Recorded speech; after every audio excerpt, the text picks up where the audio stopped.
Right, it's 2200 hours by the internet clock. My computer is some 8 seconds slow. Just well, we'll check that. Yeah, you should be able to hear me. If you can't hear me, let me know. I'll make a note of that.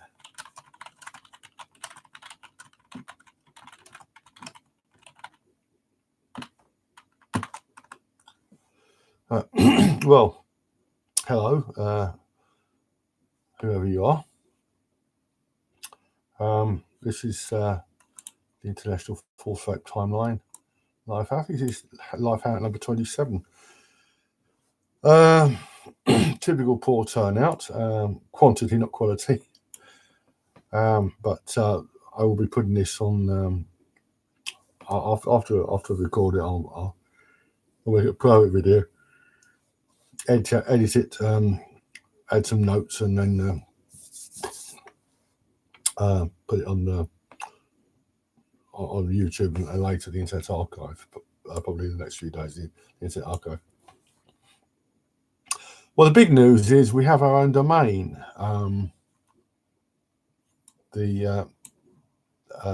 Basically, I have two site sponsors. One I've known for many years, another for quite a long time now, over a decade. Yeah, they sponsored my Michael Stone website. Site sponsor number 2 has put up a generous sum to enable this timeline to continue. So last week I registered the domain fullswipetimeline.org. My first site sponsor was going to register it for me. He kept promising, he had problems. But as it happened, it didn't turn out too badly. I wanted it registered for 10 years. I was only able to register it for 3 years with my current host. But if he'd done it, eventually, it would have taken probably a couple of weeks to transfer. So I registered it on, I think, the 24th. And it went live the 25th. So I uploaded it overnight and I uploaded the files overnight and advertised it the following day. So the International Full Swipe Timeline now has its own domain. So that's the big news. I haven't got any special subjects to talk about tonight, but I will be going over news, sort of news-oriented articles and things in no particular order. First is something I mentioned. I think I mentioned this last. Oh, excuse me. I'm not. I shouldn't be tired because I had a. I got up late deliberately. Well, I was online until after 3. It was at 3 o'clock, which is got up late. Got a bit of shut eye this afternoon and this evening in between doing some work. Right. I think I mentioned this last time. Rapist first experience of sex for millions of women in the US, study indicates. No. I did make some comment on this, but now tonight something I've been doing some thinking on it, some thinking about it, and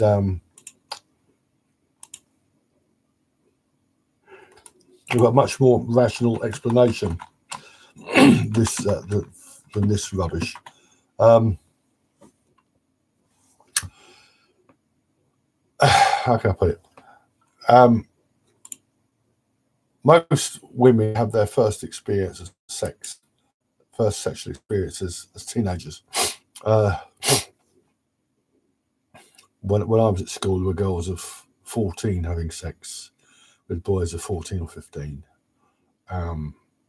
Not me, sadly, but or maybe not so sadly in view of things the way things turned out.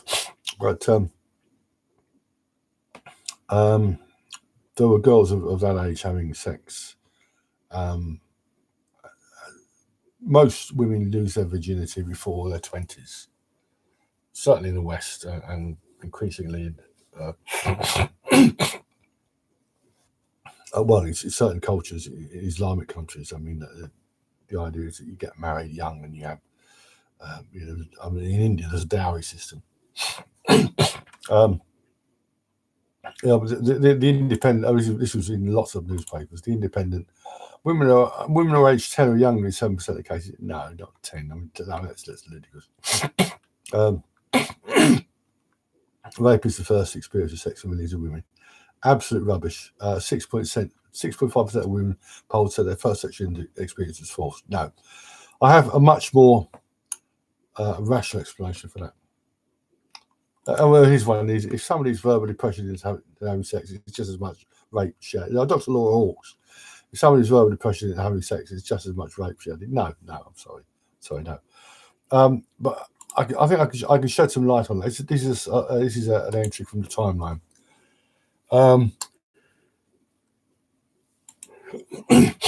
In April 21st, 2010, Maria Rosario Brustenga-Vilaseca went to see a doctor in Farnham. She was a student from Spain studying in Farnham. And she told him that she had been raped in the local park, or near the local park, 2 days earlier. A man was arrested, but released without charge. Police obviously did a thorough job, as they tend to do in cases like this. CCTV showed her in the area. So she claimed to have been raped at a different location by someone else. And then she appeared before magistrates at Guildford. She appeared before magistrates at Guildford, then at Guildford Crown Court, where she was sentenced to 16 months, reduced to 6 months on appeal. But the appeal judgment, which is on the site,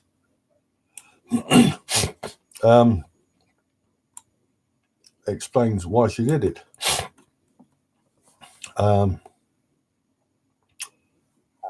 At the time of the offence, she was living in Farnham with members of her family, studying at college and had a job. On 21st of April, police received a call from the doctor who reported she had been attending the practice complaining of vaginal bleeding. I told him she'd been sexually assaulted 2 days earlier. The doctor confirmed with her that she wished to pursue a complaint of rape. She told the doctor that she was a virgin before the attack and was anxious that her family was not told. Maria went to a party and she had sex with a male, so perhaps a student, a male the same age. She undoubtedly she was a virgin, and she experienced vaginal bleeding. And which, so old enough to bleed, they're old enough to breed. That crude crude saying from years ago. I've heard that at school. On effect, she was effectively transferring the rape from the part to the party, maintaining rape, but a different occasion by somebody else. No, I mean, so this is. She was a Catholic as well. She had a strict Catholic upbringing. So the bottom line is that she had sex for the first time, made her bleed, probably painful as well, because it's going to be painful for men, for young men as well, for different reasons. It was for me, and I've met men who, this rubbish about the patriarchy doesn't hold water. But when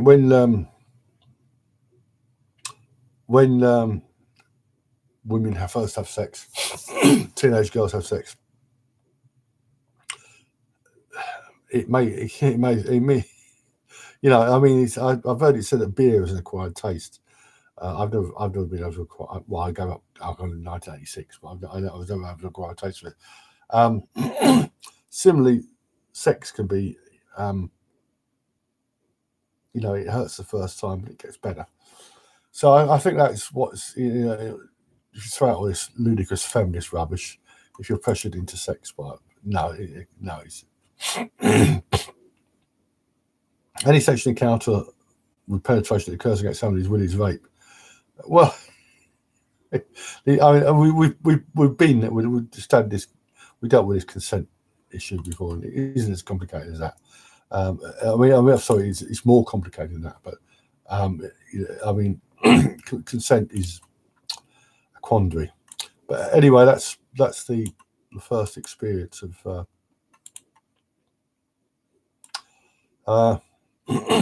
This is an absolute disgraceful one here. I don't know if you've heard of Shamima Begum. She was a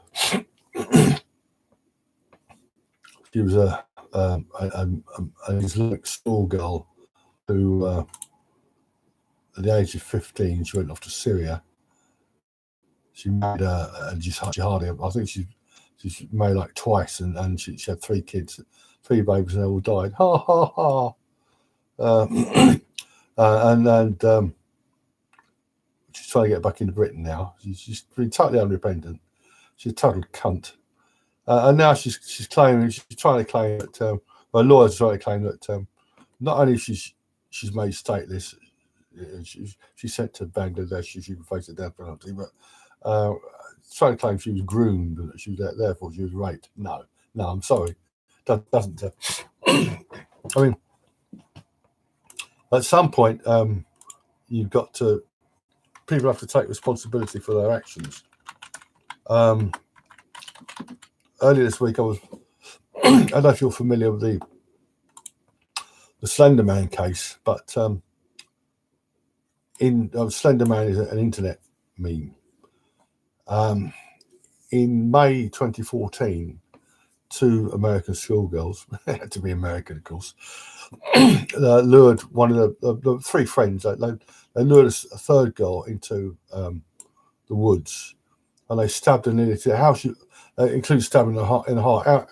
Peyton Luther, her name was, 12 years old, and the perpetrators were Anissa Weier and Morgan Geyser, and they stabbed this girl like 19 times. Unbelievably, she survived. You can find interviews with her and her parents online. There's at least one. They stabbed this poor, including the heart. I mean, she survived. Took 3 years to get them to court. One of them was given 25 years to life, and the other was given 40 years to life. They were 12 years old at the time. Now, in the UK, they wouldn't be sentenced quite so hard. Wouldn't be sentenced anything like so harshly. Although they were even younger than that, the Venables killers. Look up. Oh, beg your pardon. Look up the murder of the Bulger killers. The murder of James Bulger by Robert Thompson and John Venables. I mean, they were 10 years old. But at some point, people have to take responsibility for their actions. Right? This isn't the case of a girl who was waylaid at a party and a guy forced himself on her. She went off to Syria. She married, and no, I mean, so as far as I'm concerned, a little cunt can go to Bangladesh and be hanged. That's absolutely outrageous. Absolutely outrageous. There's a case here of genuine rape. This is what the airheads in the rape crisis complain about. One of the many things they complain about. And unlike most of the things they complain about, this has validity. In February 2017, a 15-year-old girl told 2 police officers she'd been raped in a park. It was a park. Yeah, I was at Croydon. I was in Croydon on Tuesday, actually. I was actually printing out some. I wrote several letters to people about related matters. I won't go into them here, but I maybe put one or two online at some point. She was raped in a Croydon park. She said a few hours earlier. Well, she said, and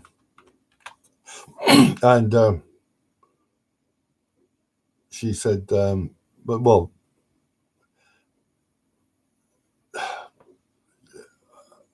I mean, she should have gone straight to the police to dial 999, but she I'm in a car park, a Croydon car park, yeah. If it's the one I'm thinking of, best to mention that. But and she engaged with the two police officers, and I didn't believe her. I appeared not to believe her, and they advised they got her to withdraw the allegation. And eventually, well, not eventually, quite sooner rather than later, the bloke who raped her was actually arrested, and he was charged in September. And in November the following year, 2018.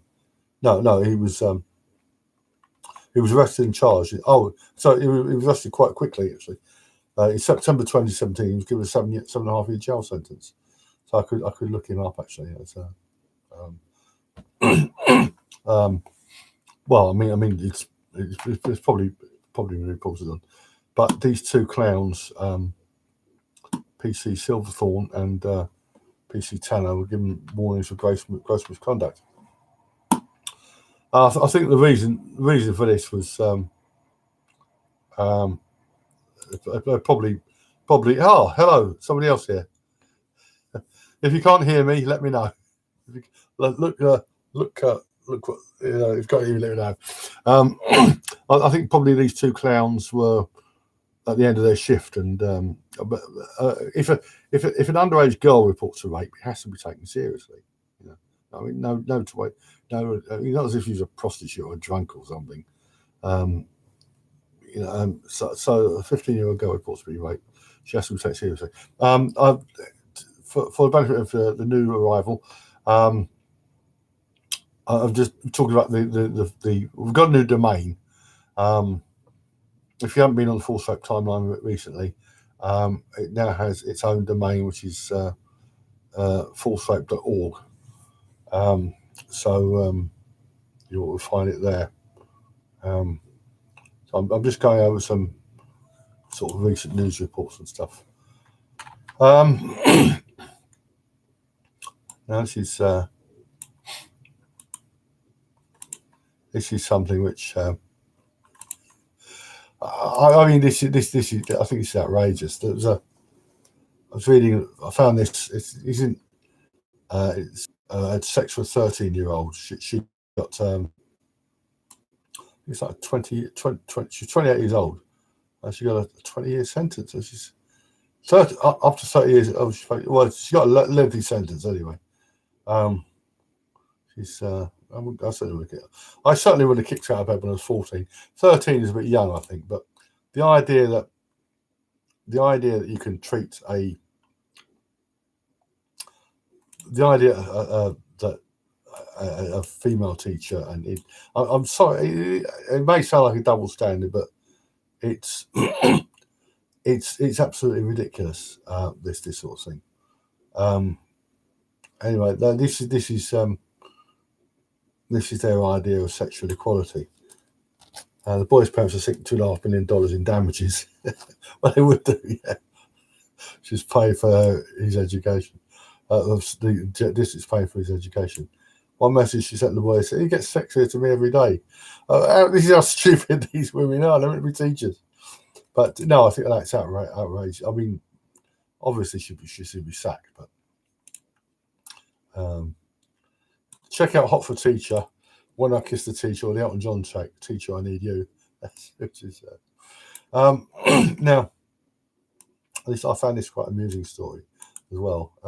It's a non-American story.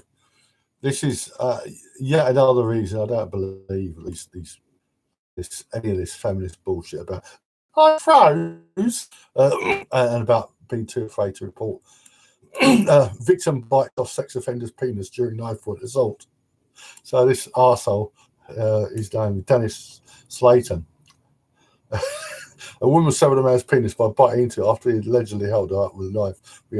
Allegedly, yeah. Dennis Slayton, a registered sex offender, was charged first degree criminal sexual conduct. Kidnapping means it doesn't in America. Kidnapping doesn't mean what it means here. So he's got quite a lengthy history. So I don't think he'll be back on the streets in any soon. This was his 8th of August.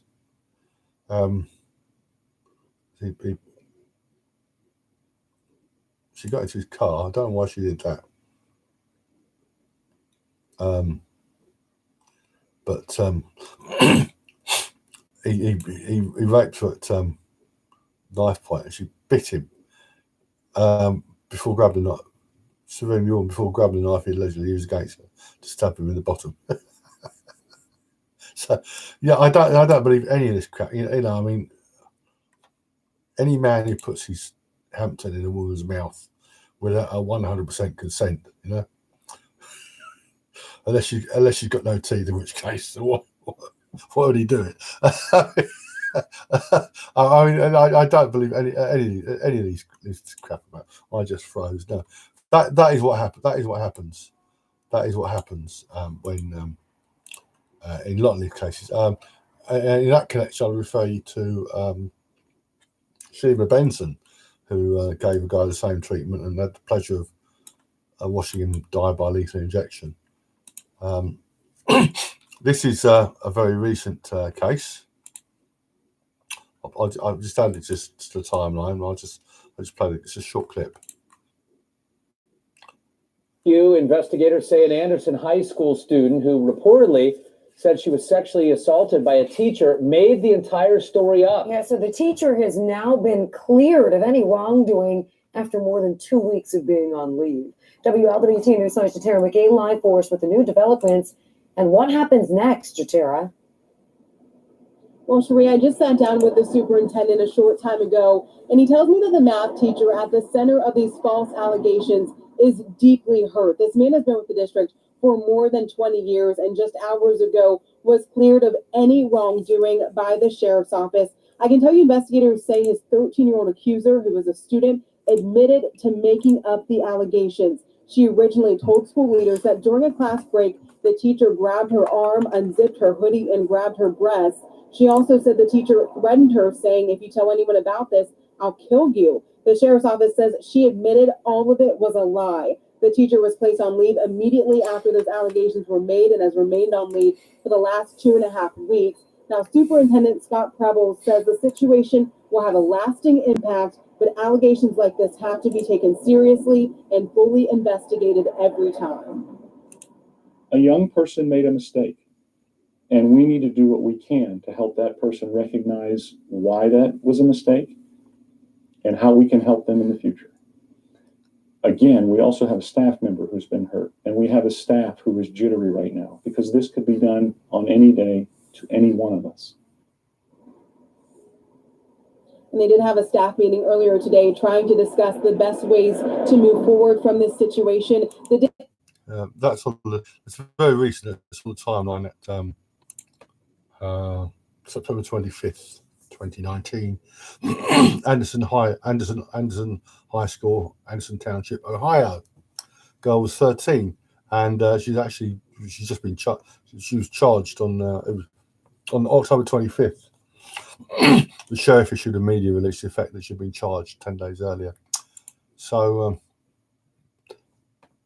believe the children, believe women, believe all survivors. We believe survivors. If a guy grabs your tit, no, you can't call yourself a survivor, and especially you can't if it didn't happen. Why she did that, I don't know. I really don't know. Ronan Farrow is back in the news. Ronan Farrow is the guy who supposedly exposed Harvey Weinstein and Matt Lauer. And there's talk about the story being suppressed and covered up. Well, secret. There's a reference in one report to secret emails. Well, no, emails are generally confidential. That's secret, doesn't go into it. But this is Ronan Farrow talking. Pulitzer Prize-winning journalist Ronan Farrow's new book, Catch and Kill, details the sexual harassment, abuse of power, and cover-ups at the highest levels of Hollywood and the NBC network, where he once worked. It was an Amazon top seller last week. I mean, by now, you have to have heard of this book. It has been the topic of almost every conversation on every website and cable news show for the past couple of weeks, even before it came out. Ronan, it's great to have you here. It's a pleasure to be here. Thanks for having me. Okay, before we get into these questions, I just want to quickly, in like 30 seconds or less, try to explain one of the big storylines of the book. And that is basically this. And correct me if any of this is wrong, because I probably will get something wrong. You are working on this story about Harvey Weinstein, right? You're at NBC News.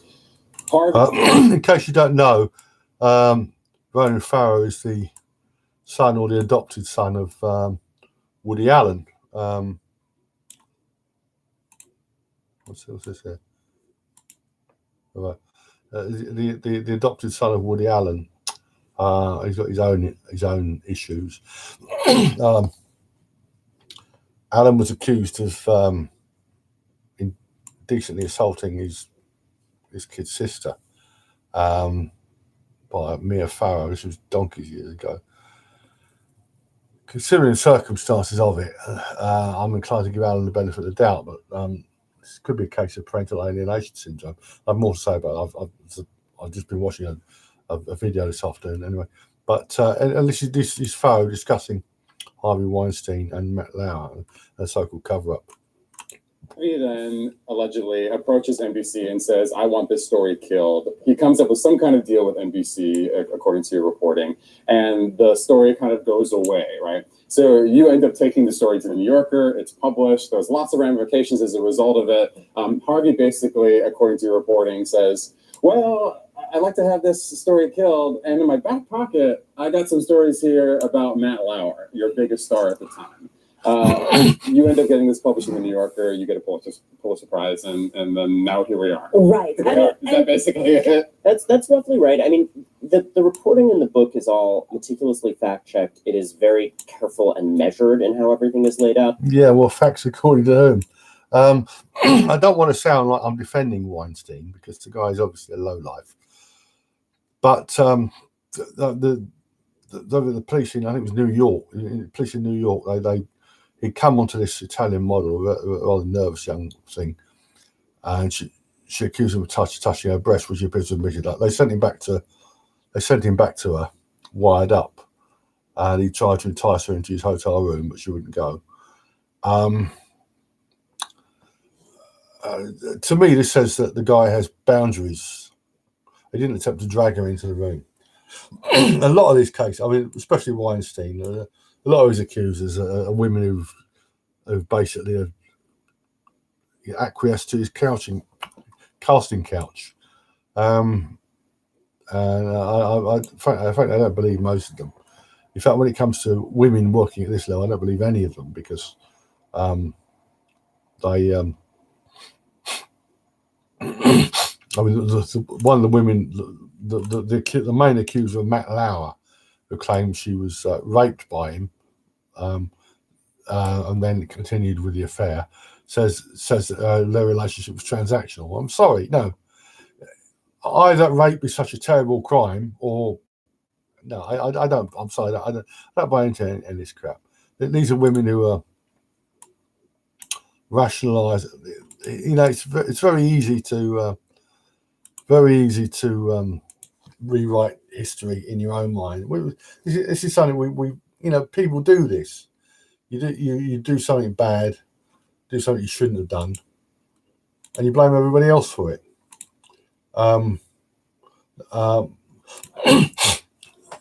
Lauer appears to have. I mean, they queue up for men like that. I mean, Weinstein was one of the most powerful men in Hollywood.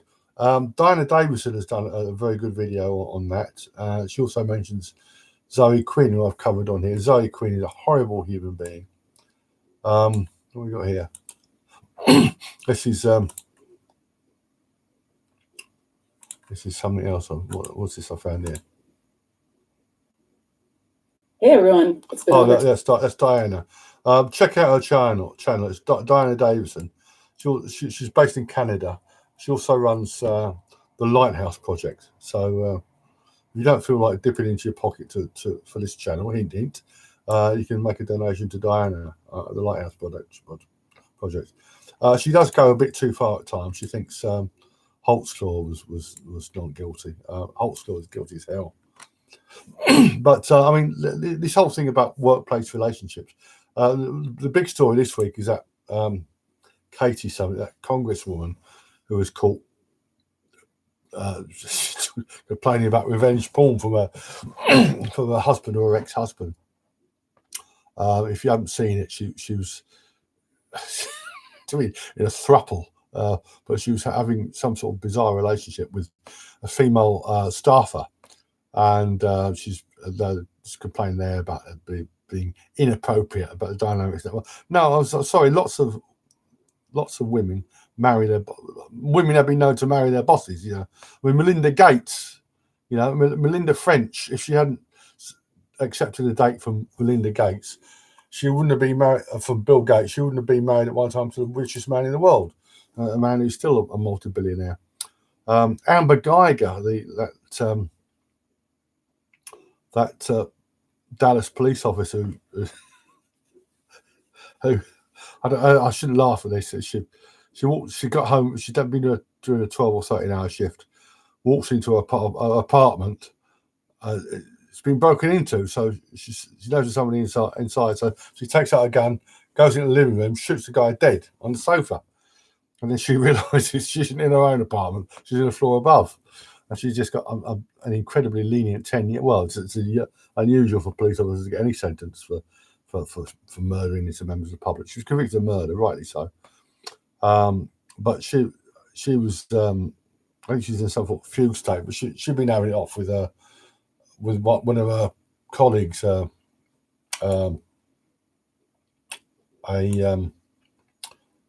think probably slightly superior to her. He was a married man, and they were trading pictures. I was sending new pictures of him to her, but I think she was sending new pictures of her to him. Recently, Kelly McGillis, rather. She was. Now this is a genuine rape case. She was. This was it's on recently about her rape. A fairly big sort of star. She should have been quite a bit bigger, but in when was it? I'm sorry about that. 1988, she was raped in her own. She was a victim of a home invasion rape. Oh no. 1988, she was mugged in the street, and in 1991, this must have been, she was raped in her apartment quite badly. It was two scumbags. One of them went on to he was 15 at the time. One of two attackers, a 15-year-old and a 20-year-old were arrested. The second one, there was no fingerprints or anything, so presumably it wasn't him. It was somebody else. But she was raped in her own apartment, and her life fell apart. You know, but I mean, she went into therapy in 1984 she started drinking alcohol and stuff. And she began taking drugs, and I don't know how much of that is due to the rape, but I mean, and eventually she became a lesbian. Yeah, quite understandable. But how can I put it? Anything, lots of things can screw you up. You know, you have to move on with your life. It can be something trivial, or it could be something life-shattering. But even if, you know, I mean, the case I always think of is that girl in Hawaii who had Bethany Hamilton. She was 13 years old. She had her left arm ripped off by a shark. The following year, she's back in the water surfing again. Not something I would do. even if I can swim. But she's moved. I mean, it's obvious she's moved. She's a mother now. She's moved on, but obviously it's an enormous handicap. But she's moved on with her life. You have to move on. If you don't, whatever it is, whether it's physical, psychological, purely psychological, or both, you have to move on. Otherwise, it will destroy you. And all this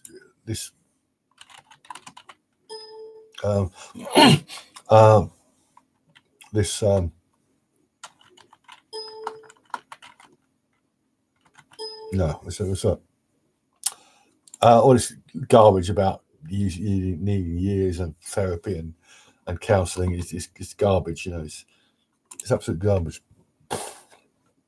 So that was Kelly McGuinness. At the other end of the scale, this is absolutely ridiculous. And this was a 19-year-old kid, a student. Must be me a bit black, but he's been branded a sex offender. A shy student who touched a girl on the waist as he tried to talk to her was ordered to pay a £250 compensation. Jamie Griffiths googled how to make a friend before making contact with fellow people. During 2 attempts to engage in conversations, he walked in from school. The victim was then 17, burst into tears during the second hour, went to police with her mother saying, "Girls want to touch her breasts," and she got moved away. School workers suffered and she was unable to mock exams. And this poor guy, well, he was convicted, but it was his own fault because he should have taken it to a jury trial.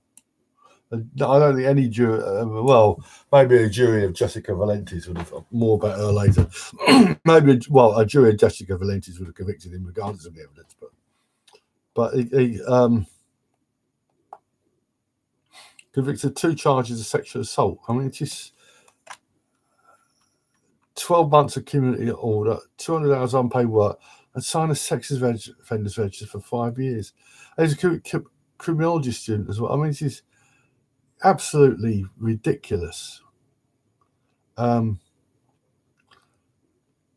Touched on the arm, she tried to avoid him. Well, that's sexual touching, isn't it? I mean, this is absolutely ridiculous. He was quite. He smirked at me. He didn't stop. He just touched me and walked off, and I broke down crying in the street. It was quite traumatic. Well, I'm sorry, but when I was at school in the 1960s, she'd have shouted, "Get off! Get off!" I can't get the get off. I used to get higher than that. He should have shouted, "Get off!" or slapped his face or something. I broke down tears straight away. I rang my mum. She picked me up and went straight to the house, and we went to the police, reported it. And the police, the British police are arseholes, you know, total arseholes. They'd rather chase cases like this than real criminals who might have guns and fight and shoot back. You know, I mean, she also does counselling for a GP in relation to anxiety and depression. I think this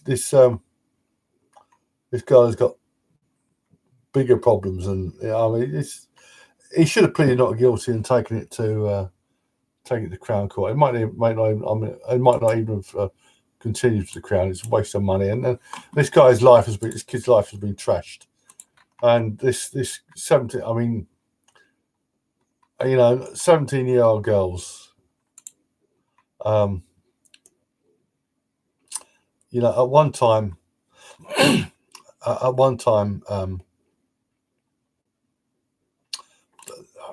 it's total snowflake culture. What we've got here, this is another one here. This is so I've just done that one. That's the girl who cried rape after losing her virginity.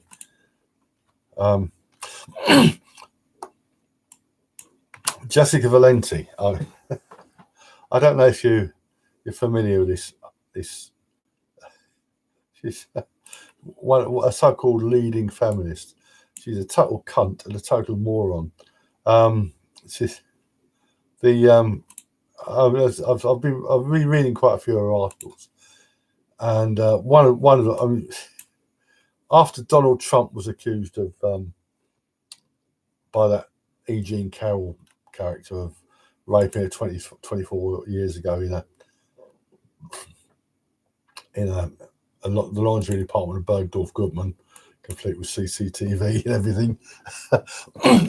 She published an article called "Our Rapist President," and some woman has somebody's just written a new book about Trump.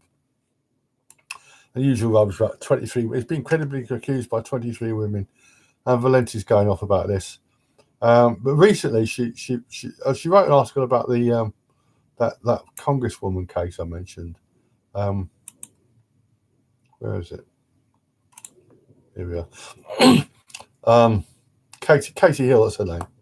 She's this is Valenti's take. Katie Hill was brought down by the same forces that enabled Weinstein, and there's some people. She's obviously people are waking up a bit, and there's a lot of comments to this article, and is there some special reason Hill should be exempt from rules she helped pass? It's ironic that Hill's claim her husband was abusive when her own campaign staffers pointed out to Hill herself as the abusive member of the little trio. If you're supposed to believe women, then why should the female campaign staffers' claim of having been abused by Hill be ignored? That's I know that one says. There's a guy, Tom Gregg, writes, "This is such tripe.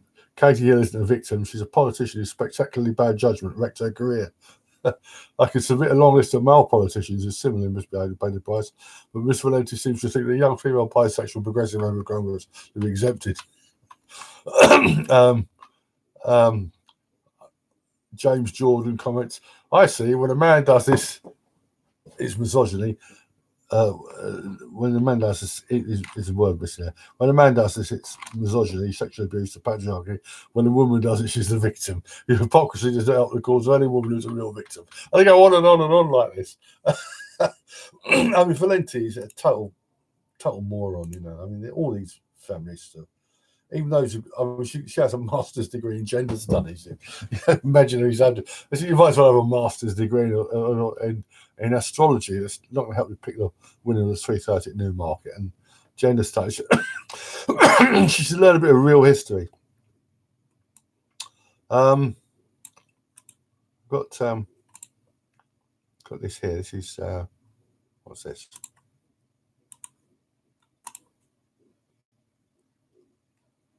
Yeah, I've actually just written to a senior judge about this. I mentioned this before.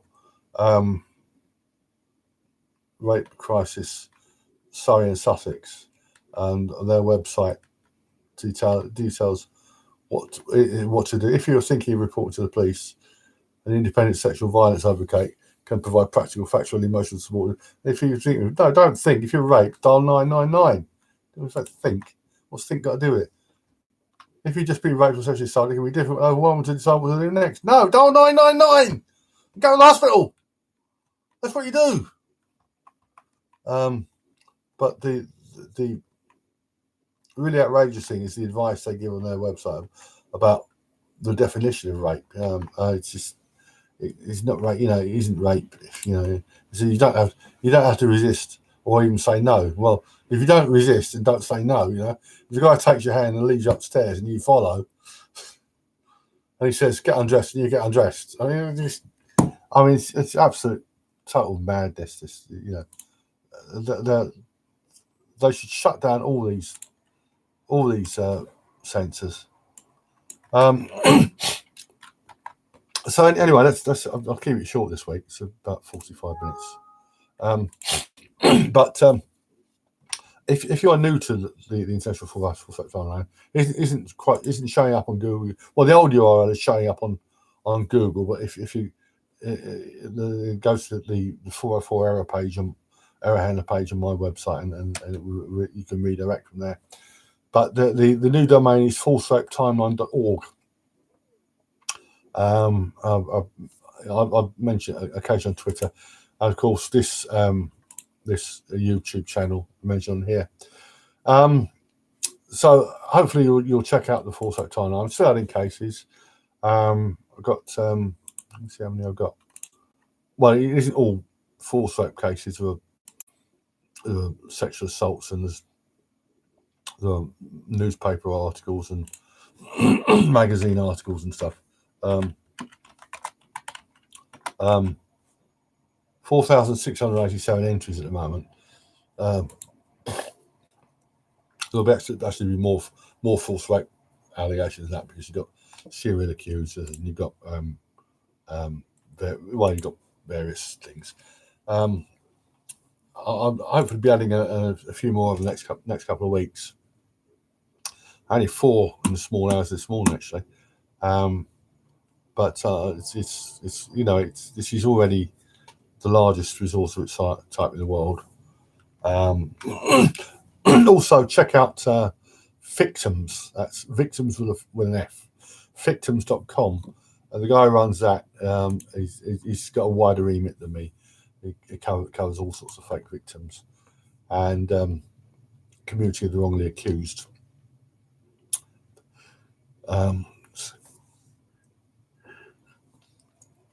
Quite a few organisations has falsely accused carers and teachers. That's fact. And there's quite a few. There's quite a few. You'll find them. I'll maybe put links to them on the link section. But thank you for coming. This is the basically report on our new domain. Hopefully, I'll do a live hangout next in the next couple of weeks, probably Thursday week. I might cover the lunatic fringe, because that is a bit like the grand conspiracy, the extremes of the grand conspiracy. I've also had some contact with them. Anyway, that's force rape timeline for tonight. Please share the word, and hopefully there'll be a few more people turn up next time.